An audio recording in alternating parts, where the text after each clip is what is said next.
الحمد لله الحمد لله الذي كفى وسلام على عباده الذين اصطفى أما بعد فقد قال الله تبارك وتعالى في القرآن المجيد والفرقان الحميد أعوذ بالله من الشيطان الرجيم بسم الله الرحمن الرحيم واضرب لهم مثل الرجلين جعلنا لأحدهما جنتين من أعناب وحففناهما بنخل وجعلنا بينهما زرعا إلى آخر الآية صدق الله العظیم۔ بزرگان محترم، میرے نوجوان ساتھیوں، گزشتہ آپ حضرات کے سامنے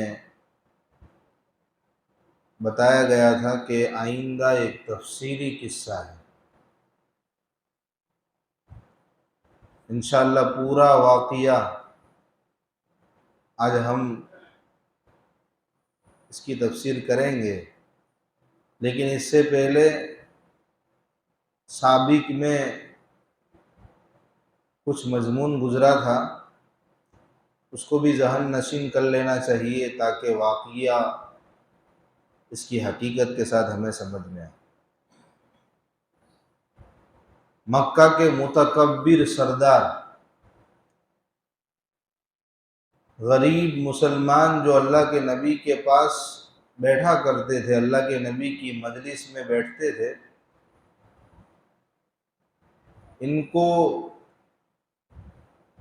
ان کا مطالبہ ایسا تھا کہ ہم آپ کی بات سنیں، لیکن یہ خستہ حال لوگ یہ آپ کے پاس نہیں بیٹھنے چاہیے۔ آپ ان خستہ حال لوگوں کو اپنی مجلس سے اٹھائیے تو ہم آئیں اور آپ کی بات سنیں۔ تو یہ غرور اور پندار اور یہ تکبر ان کو کس بات کا تھا؟ کیوں تھا یہ؟ ان کے پاس چند کوڑیاں تھی، اسی کی وجہ سے یہ تکبر کرتے تھے نا۔ ان کو اپنے مال کا نشہ ہے، اللہ نے ان کو کچھ نواز دیا ہے تو اس کا پاور بولتا ہے۔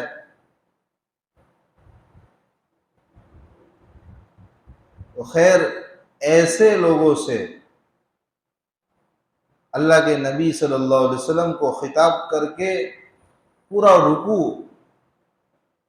کہ ان کے سامنے، ان کے فائدے کے لیے ان لوگوں کے سامنے دو لوگوں کی مثال بیان کیجیے، یعنی ان کا قصہ بیان کیجیے، اور اس قصے سے دنیا کی بے ثباتی ہمیں معلوم ہوگی، پتہ چلے گا کہ دنیا کسی کی سگی نہیں ہوئی ہے اور دنیا یہ پائیدار نہیں ہے، اور آخرت کی پائیداری اسی طریقے سے نیک لوگوں کا اچھا انجام اور برے لوگوں کی بد انجامی اس قصے سے ہمیں سمجھ میں آئے۔ اب ہم قصہ شروع کرتے ہیں۔ آیت مبارکہ آپ کے سامنے پڑھی گئی۔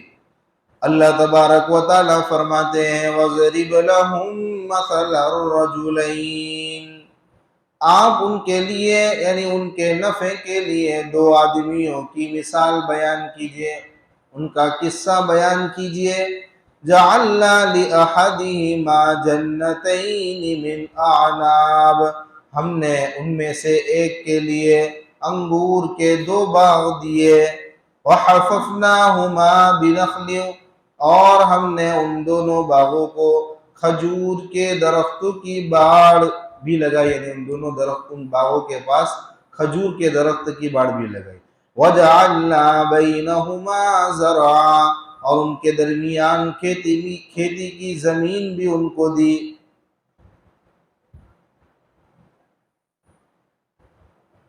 دو آدمیوں کی مثال، ایک آدمی ہے ملحد، کافر، شیخی بگاڑنے والا، متکبر، اور ایک اس کا رفیق، اس کا ساتھی ہے بیچارہ ایماندار، غریب۔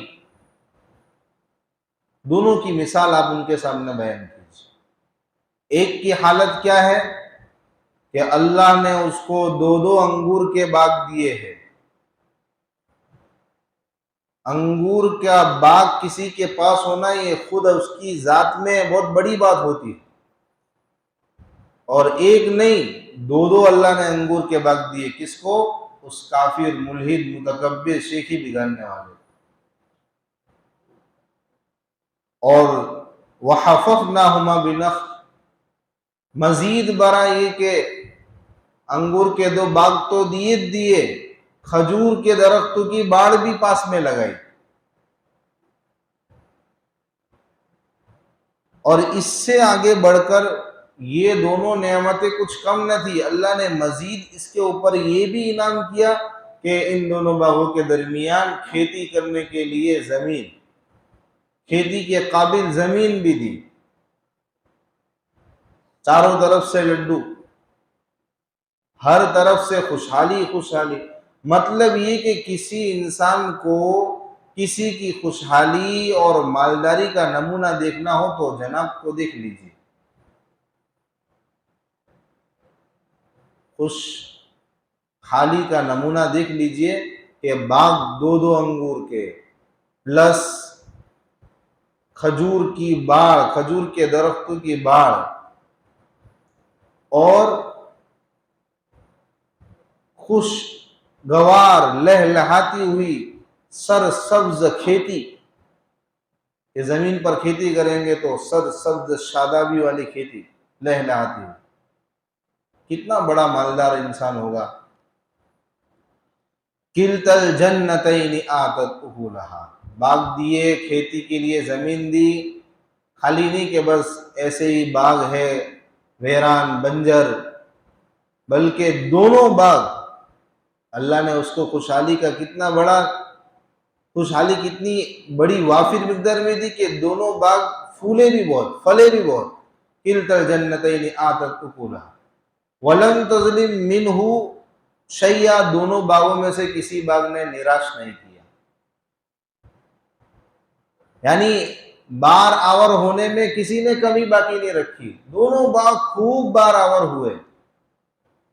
یعنی ایک باغ بار آور ہوا ہو ایک نہ، ایسا بھی نہیں، دونوں باغ کہ ایک میں درخت کم ہو ایک میں اگے ہو نہ، دونوں باغوں نے انسان کو خوش کر دیا، کوئی کسر باقی نہیں رکھی بار آور ہونے میں۔ وَفَجَّرْنَا خِلَالَهُمَا نَهَرًا، ارے اللہ کتنا انعام کہ ان دونوں باغوں کے درمیان نہر جاری کی۔ پانی تو چاہیے نا، تو اس کے لیے نہر بھی جاری کر دی، نہر بھی اس کو عنایت کی کہ جس سے ایک منظر بھی خوشنما معلوم ہوتا تھا، اور باغ بھی یہ اس کو بھی پانی پہنچتا رہتا تھا۔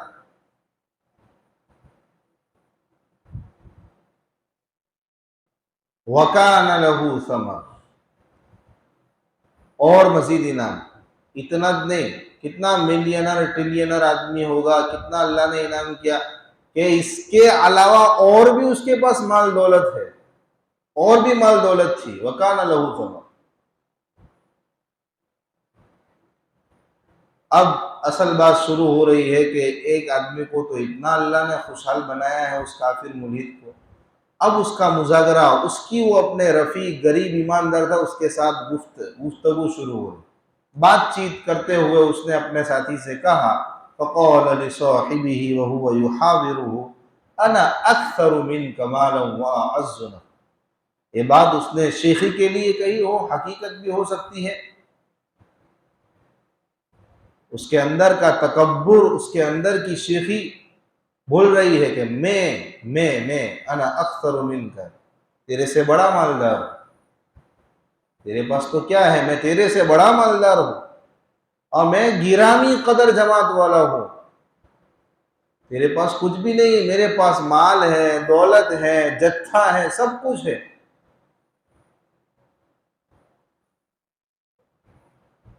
یہ گفتگو کرنے سے بظاہر ایسا معلوم ہوتا ہے کہ وہ سامنے والا غریب مسلمان جو آدمی تھا وہ اس کو نصیحتیں کرتا رہتا ہوگا،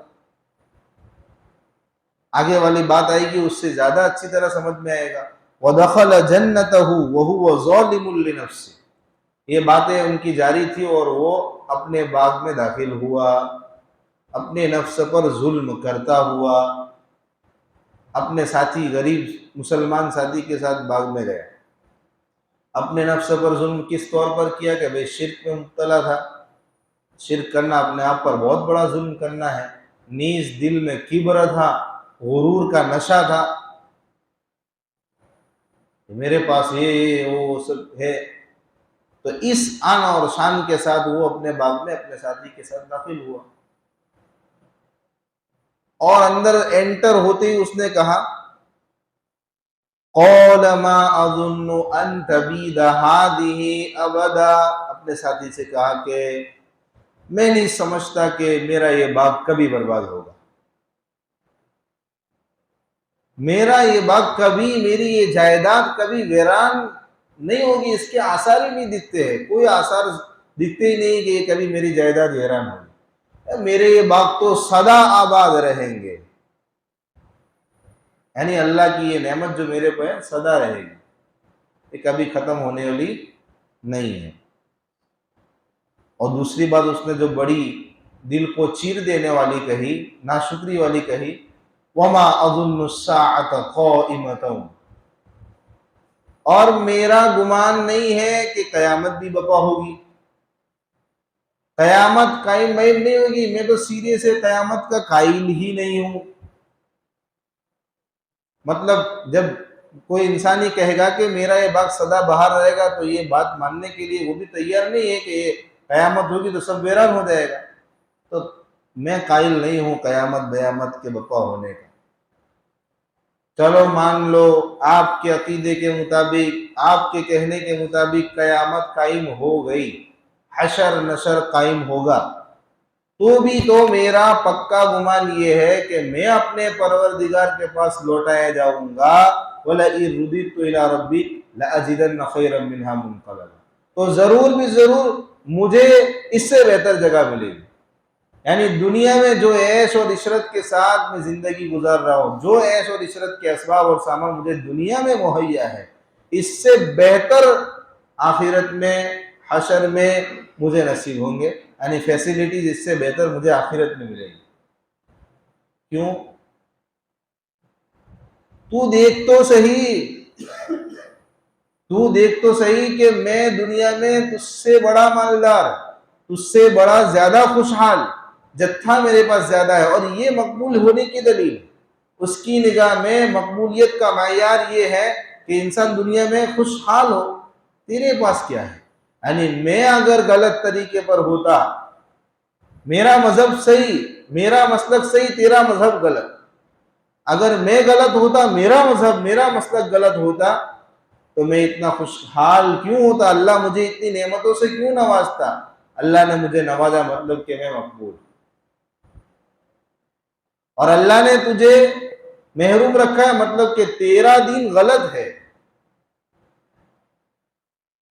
اور اللہ جنت کس کو دیں گے؟ اپنے مقبول بندوں کو دیں گے، اور میں اللہ کے نزدیک مقبول ہوں، اس کے آثار تو دیکھ ہی رہا ہے دنیا میں، لہذا دنیا تو میری سوریلی اور بنی بنائیلی ہے، آخرت میں بھی میرے موج ہے، وہ اس کو یوں سمجھا ہے لَأَجِدَنَّ خَيْرًا مِّنْهَا مُنقَلَبًا۔ اس ساتھی نے کہا ذرا ہلکا ہو جائے، تو نے اپنی بات رکھ دی، اب میری بھی بات سن۔ 4 باتیں اس نے غریب مسلمان نے اپنے ساتھی سے کہی۔ قَالَ لَهُ صَاحِبُهُ وَهُوَ يُحَاوِرُهُ، بات چیت کرتے ہوئے اس نے اپنے ساتھی سے کہا أَكَفَرْتَ بِالَّذِي خَلَقَكَ مِن تُرَابٍ ثُمَّ مِن نُطْفَةٍ ثُمَّ سَوَّاكَ رَجُلًا، کیا تو نے اس ذات کا انکار کیا جس نے تجھے مٹی سے پیدا کیا، پھر نطفے سے، اور پھر تجھے برابر مرد بنایا، کامل مرد بنایا، ثم سواک رجلا۔ یعنی تو یہ بہکی بہکی باتیں کرتا ہے کہ قیامت بپا نہیں ہوگی، باغیچہ میرا باغیچہ، میرے باغ سدا بہار رہیں گے، ہمیشہ ہمیشہ رہیں گے، یہ سب بہکی بہکی باتیں تو کرتا ہے نا، اس لیے کرتا ہے کہ تو اللہ کا انکار کرتا ہے، اللہ کی قدرت کا انکار کرتا ہے، تیری باتوں سے صاف ظاہر ہوتا ہے تو اللہ کو نہیں مانتا، اللہ کی قدرت کا تو منکر ہے۔ تو اپنی ذات میں، اپنے وجود میں غور کرتا تو ایسی باتیں تیرے سے نہیں نکلتی۔ تو نے اس ذات کا انکار کیا جس نے تجھے پیدا کیا۔ اپنے مادہ تخلیق میں غور کر، اپنے پیدا ہونے میں غور کر کہ اللہ نے تجھے کیسے مٹی سے بنایا۔ انسان کا جو مادہ تخلیق ہے اس میں اولین مادہ مٹی ہے۔ ہاں، ہم یہ ذہن نشین کر لیں، ہم کیا سمجھتے ہیں کہ بھی منی کا قطرہ ماں کے پیٹ میں گیا، یہاں سے بچہ بنتا ہے۔ نہیں، انسان کا مادہ تخلیق کا جو اولین مادہ ہے وہ مٹی ہے، اور آخری مرحلہ، آخری مادہ یہ منی کا نطفہ ہے، منی کا قطرہ ہے۔ وہ کیسے؟ وہ اس طرح کہ منی کا قطرہ جو ہوتا ہے بنتا ہے خون سے، خون بنتا ہے غذا سے، اور غذا نکلتی ہے زمین سے۔ حضرت آدم علیہ السلام، حضرت حوا علیہ السلام جنت میں تھے، ان کی اولاد نہیں ہوئی۔ اللہ نے مٹی کو انسان کا بنانے کے لیے، تخلیق کے لیے اس کو مقدر فرمایا تھا مادے کے طور پر۔ اللہ نے ان کو زمین پر اتارا، انہوں نے زمینی غذا کھائی، اور زمین کی غذا میں مٹی کا نچوڑ شامل ہے، لہذا پھر وہ پیٹ میں جاتا ہے، خون بنتا ہے، خون سے پھر بہت سارا خون جمع ہوتا ہے، اس کے بعد ایک منی کا قطرہ بنتا ہے، پھر وہ شکم مادر میں جاتا ہے، بچہ جنم لیتا ہے، اس میں روح پھونکی جاتی ہے، اور پھر بچہ جب پیدا ہوتا ہے ایک معتد بھی زمانہ گزر جاتا ہے، وہ جوان ہو جاتا ہے، سوا کا رجولا، رانا خوبصورت طاقتور جوان بن جاتا ہے۔ یہ سب پروسیس تو اپنے بننے کے مواد میں غور کرتا، اپنے زندگی کے مرحلوں میں غور کرتا، تو اللہ کی قدرت کا ممکن نہ ہو، تو ایسی بہکی بہکی باتیں نہ کرتا۔ جو اللہ مٹی سے بنا سکتا ہے، وہ اللہ مٹی میں رل مل جانے کے بعد، دنیا سے چلے جانے کے بعد جب ہم مٹی ہو جائیں گے، دوبارہ پیدا نہیں کر سکتا؟ ضرور بھی ضرور اللہ پیدا کر سکتا ہے، اللہ قیامت کو برپا کر سکتا ہے۔ ایک بات تو اس نے یہ کہی اپنے ساتھی سے۔ دوسری بات اس غریب مسلمان نے ملحد مالدار سے، کافر سے کہی، لَكِنَّهُ وَاللَّهُ رَبِّي وَلَا أُشْرِكُ بِرَبِّي أَحَدًا۔ بھئی تیرا عقیدہ جو ہوگا وہ ہوگا، میرا عقیدہ سن رہا میں تو میرا پروردگار وہی اللہ ہے، اور میں اس کے ساتھ، اپنے رب کے ساتھ کسی کو شریک نہیں کرتا۔ اللہ اور خدا کی خدائی میں کسی کو شریک نہیں کرتا، کوئی بھاگیدار نہیں ہے اللہ کا، اور اللہ کے حکم اور اللہ کے امر کے آگے سب کو جھک مارنی پڑے۔ جو اللہ نے طے کیا، اللہ کا حکم ہوگا، وہ ہو کر رہے گا۔ تو چاہے کہ باغ میرا کبھی ویران نہیں ہوگا، نہیں، اللہ چاہیں گے تو باغ بھی تیرا ویران ہوگا، اللہ چاہیں گے قیامت بھی آئے گی۔ تیسری بات جو اس نے کہی، وَلَوْلَا إِذْ دَخَلْتَ جَنَّتَكَ قُلْتَ مَا شَاءَ اللَّهُ لَا قُوَّةَ إِلَّا بِاللَّهِ۔ بھئی تو اپنے باغ میں داخل ہوا، تو نے یہ کیوں نہیں کہا، تو نے یہ کیوں نہیں کہا کہ جو اللہ کو منظور ہوتا ہے وہی ہوتا ہے، اللہ جو چاہتا ہے عطا کرتا ہے، اور اللہ کی مدد کے بغیر کوئی طاقت نہیں ہے۔ انسان کے اندر جو زور ہے، جو صلاحیتیں ہیں، وہ اس کا اپنا کمال نہیں ہے، اللہ کی مدد اور استعانت سے اس کے اندر وہ طاقت ہے، وہ چیزیں پھر کرتا ہے۔ تو نے یہ کیوں نہیں کہا؟ یعنی اگر تو باغ میں داخل ہوتا اور شکر گزاری سے کام لیتا تو اللہ اس نعمت کو بڑھاتا۔ شکر گزاری کا کمال یہی ہے کہ مال میں اضافہ ہوتا ہے، مال باقی رہتا ہے، اور انسان کفر بکتا ہے، ناشکری کرتا ہے، تو پھر اللہ کی طرف سے آفت آتی ہے، اللہ کی طرف سے مصیبت آتی ہے، اور وہ نعمت چھین کر چلی جاتی ہے۔ تجھے چاہیے تھا کہ اپنے باغ میں داخل ہوتا تو اپنی زبان سے کہتا ما شاء اللہ لا قوت الا باللہ۔ یہ بہت عجیب و غریب جملے ہیں میرے بھائیوں، ماشاء اللہ لا قوت الا باللہ۔ حدیث شریف میں روایتوں میں آتا ہے کہ انسان اپنا کوئی مال دیکھے اور اس سے خوش ہوئے تو کہے ماشاء اللہ لا قوت الا باللہ، اس مال پر کبھی کوئی آفت نہیں آئے گی۔ ایک روایت میں آتا ہے کہ انسان مال میں عیال میں کوئی نعمت اللہ کی طرف سے پائے، اللہ اس کو مال میں عیال میں کوئی نعمت عطا فرماوے، ماشاء اللہ کہے، لا قوت الا باللہ کہے، تا حیات اس کی جب تک زندگی ہے اس پر کوئی آفت نہیں آئے گی۔ امام مالک رحمۃ اللہ علیہ تو جب بھی اپنے گھر میں داخل ہوتے تو ماشاء اللہ کہتے، اس کا ذکر کرتے۔ کسی کے پوچھنے پر کہا، کسی نے پوچھا کہ بھئی آپ یہ عمل کرتے ذکر کرتے، تو انہوں نے یہ آیت پڑھی۔ ہمیں بھی اس کا ذکر، اس کا ورد کرنا چاہیے۔ اللہ کی نعمت کو دیکھے، اس کو نعمت اللہ کی ملے، ماشاء اللہ کہ بری نظر نہیں لگے یہ کسی کی، لا قوت الا باللہ کہ اپنا کوئی کمال نہیں، اللہ کی مدد سے جو ہوا ہو۔